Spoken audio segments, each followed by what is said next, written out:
మీరు లవంగాలు తింటున్నారా? అయితే వీడియో మీకోసమే. సుగంధ ద్రవ్యాల్లో లవంగాలకు ఉన్న ప్రత్యేకతే వేరు. రుచిని ఇవ్వడంతో పాటు ఆరోగ్యాన్ని కూడా అందిస్తాయి. ముఖ్యంగా జీర్ణ సమస్యలను తగ్గించడంలో బాగా ఉపయోగపడతాయి. అందుకే చాలా మంది భోజనం చేసిన తర్వాత లవంగాలు తింటూ ఉంటారు. ఇంతవరకు బాగానే ఉంది. కానీ కొంతమంది మాత్రం పొరపాటున కూడా లవంగాలు తినకూడదు అని చెబుతున్నారు హెల్త్ ఎక్స్పర్ట్స్.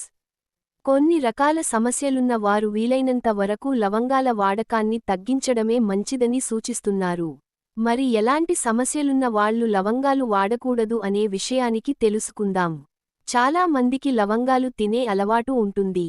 అన్నం తినగానే నోట్లో వేసుకుని నములుతూ ఉంటారు. ముఖ్యంగా ఆయిల్ ఫుడ్ తిన్నప్పుడు లేదా నాన్ వెజ్ తిన్నప్పుడు ఇలా చేస్తుంటారు. లవంగాలు నేచురల్ మౌత్ ఫ్రెషనర్గా పని చేస్తాయి. పైగా జీర్ణ శక్తిని పెంచుతాయి. ప్రపంచవ్యాప్తంగా ఎక్కువగా వినియోగించే సుగంధ ద్రవ్యం కూడా ఇదే. ఇక ఆయుర్వేదంలోనూ లవంగాలకు ఎంతో ప్రాధాన్యం ఉంది.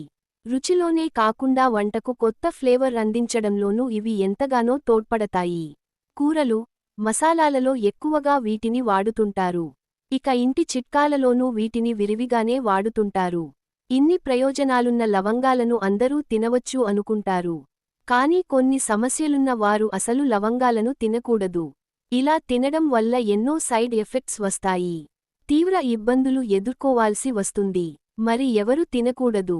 ఇందుకు కారణాలేంటి అనే విషయాలు తెలుసుకుందాం. పిల్లలు లవంగాలు నేరుగా తినడమే కాదు, లవంగాల నూనె కూడా చాలా మంది వాడుతుంటారు. అయితే పెద్దవాళ్లకి అంటే కొంత మోతాదులో తీసుకోవడం వరకు పరవాలేదు.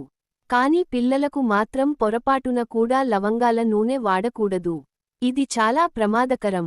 కొంచెం వాడినా సరే కొన్నిసార్లు ఫిట్స్, లివర్ డ్యామేజ్కి దారి తీస్తుండొచ్చు. కొన్నిసార్లు శరీరంలో ఫ్లూయిడ్ ఇన్బ్యాలెన్స్ జరిగి ప్రాణాలకే ప్రమాదం కావచ్చు. లవంగాలలో ఉండే యుగెనాల్ చాలా టాక్సిక్గా ఉంటుంది. అంటే పిల్లల మెటబాలిజానికి ఇది చాలా హాని చేస్తుంది. కేవలం లవంగాల నూనె అనే కాదు, లవంగాలు కలిసి ఉన్న సప్లిమెంట్స్ అయినా సరే పిల్లలకు ఇవ్వకపోవడమే మంచిది. ముఖ్యంగా 2 ఏళ్లలోపు చిన్నారుల విషయంలో మరింత జాగ్రత్తగా ఉండాల్సి ఉంటుంది. ఒకవేళ వాడినా సరే వైద్యుల సలహా మేరకు మాత్రమే నిర్ణయం తీసుకోవాలి. 2 ఏళ్లలోపు చిన్నారులు మాత్రమే కాదు, కాస్త పెద్ద పిల్లలైనా సరే వీలైనంత వరకు లవంగాల నూనెను వాడకపోవడమే మంచిది. లివర్ సమస్యలున్న వారు ఇందాకే చెప్పుకున్నట్టుగా లవంగాలలో యుగెనాల్ అధిక మోతాదులో ఉంటుంది. అయితే మామూలుగా ఒకటి తింటే పెద్దగా ఇబ్బంది ఉండకపోవచ్చు. అదే ఎక్కువ మోతాదులో తీసుకుంటే మాత్రం లివర్ సెల్స్ పైన టాక్సిక్ ఎఫెక్ట్ ఉంటుంది. కొన్ని కేసులలో లివర్ పని తీరుపైన ప్రభావం పడే ప్రమాదం ఉంటుంది. లవంగాల నూనె తీసుకున్న కాసేపటికే లివర్ పై ఎఫెక్ట్ చూపించే అవకాశం ఉంటుంది. పచ్చ కామెర్లు రావడంతో పాటు నెక్రోసిస్ వచ్చే ముప్పు కూడా ఉంటుంది. ఇప్పటికే లివర్ సమస్యలతో ఇబ్బందులు పడుతున్న వారు వీలైనంత వరకు లవంగాలను అవాయిడ్ చేయడమే మంచిది. ముఖ్యంగా హెపటైటిస్, ఫ్యాటీ లివర్, సిరాసిస్ లాంటి తీవ్ర ఇబ్బందులు ఉన్న వారు లవంగాలు తినకూడదు. సాధారణంగా అయితే లివర్ తనని తాను రీస్టోర్ చేసుకుంటుంది. ఎప్పుడైతే లవంగాలు తింటారో అప్పుడు ఈ ప్రాసెస్కి అంతరాయం కలుగుతుంది. వైద్యుల సూచన మేరకు మాత్రమే తీసుకోవడం మంచిది. డయాబెటిస్ ఉన్నవారు అజీర్తి కోసం లవంగాలు తినడం మంచిదే కావచ్చు. కానీ డయాబెటిస్ ఉన్న వారు మాత్రం పొరపాటున కూడా లవంగాలు తినకూడదని చెబుతున్నారు ఎక్స్పర్ట్స్. లవంగాల కారణంగా బ్లడ్ షుగర్ లెవెల్స్ మరీ తగ్గిపోయే ప్రమాదం ఉంటుంది. అంతేకాదు గ్లూకోజ్ మెటబాలిజం దెబ్బతిని ఇన్సులిన్ సెన్సిటివిటీ పెరిగే అవకాశముంది.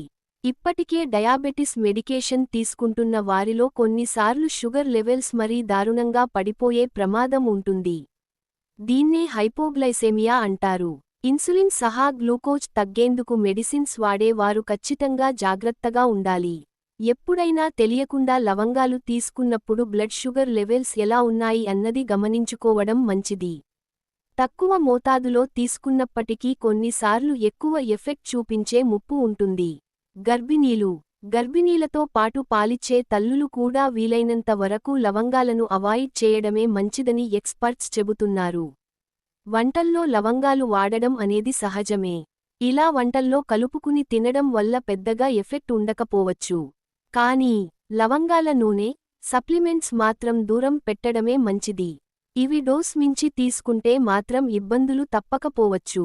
లవంగాలలో ఉండే యుగెనాల్ సహా ఇతరత్రా గుణాలు రక్తనాళాల్లోకి చేరుకునే ముప్పు ఉంటుంది. గర్భిణీలలో అయితే బిడ్డ ఎదుగుదలపై ఇది ప్రభావం చూపించే ప్రమాదం ఉంటుంది. అదే పాలిచ్చే తల్లుల్లో అయితే పాలల్లో తేడా వచ్చే అవకాశాలుంటాయి. అందుకే వీలైనంత వరకు కడుపుతో ఉన్నప్పుడు లవంగాల నూనె వాడడం, సప్లిమెంట్స్ తీసుకోవడం లాంటివి చేయకూడదు. వైద్యుల సలహా మేరకు మాత్రమే లవంగాలు వాడవచ్చా లేదా అన్నది నిర్ణయం తీసుకోవాలి. అలెర్జీ ఉన్నవారు కొన్నిసార్లు లవంగాల నూనె లేదా జెల్స్ లాంటివి వాడుతుంటారు. ముఖ్యంగా నోటి సమస్యలు తగ్గించుకోడానికి వినియోగిస్తారు. అయితే వీటిని అతిగా వాడడం వల్ల నోటిలో ఇరిటేషన్ వచ్చే అవకాశం ఉంటుంది. అంతేకాదు నోటి పూత, మంట లాంటి లక్షణాలు కనబడతాయి. ఇక లవంగాలు అంటే పడని వారు, అంటే అలెర్జిక్ రియాక్షన్స్ వచ్చే వాళ్లు వీలైనంత వరకు దూరంగానే ఉండాలి. లవంగాలు వాడినప్పుడు కొంత మందిలో దద్దులు, వాపులు వస్తుంటాయి. అలాంటి వారు కూడా పూర్తిగా అవాయిడ్ చేయాలి. చిగుళ్ల నుంచి రక్తం రావడం, నోటి అల్సర్ లాంటి సమస్యలున్నప్పుడు లవంగాలు కలిసి ఉన్న ఉత్పత్తులు వాడడం మంచిది కాదు. ఇప్పటికే గ్యాస్ట్రిక్ సమస్యలతో ఇబ్బందులు పడుతున్న వాళ్లు లవంగాలు ఎక్కువగా తినడం వల్ల యాసిడ్ రిఫ్లక్స్ వచ్చే అవకాశం ఉంటుంది. ఫ్రెండ్స్, ఈ వీడియో గనుక మీకు నచ్చినట్లయితే ప్లీజ్ లైక్ చేసి మీ ఫ్రెండ్స్కి షేర్ చెయ్యండి. అలాగే మా కొత్త వీడియోస్ మీకు వెంటనే చేరాలంటే మన ఛానల్ని సబ్స్క్రైబ్ చేసుకొని పక్కనే ఉన్నటువంటి బెల్ ఐకాన్ని ప్రెస్ చెయ్యండి. ధన్యవాదములు.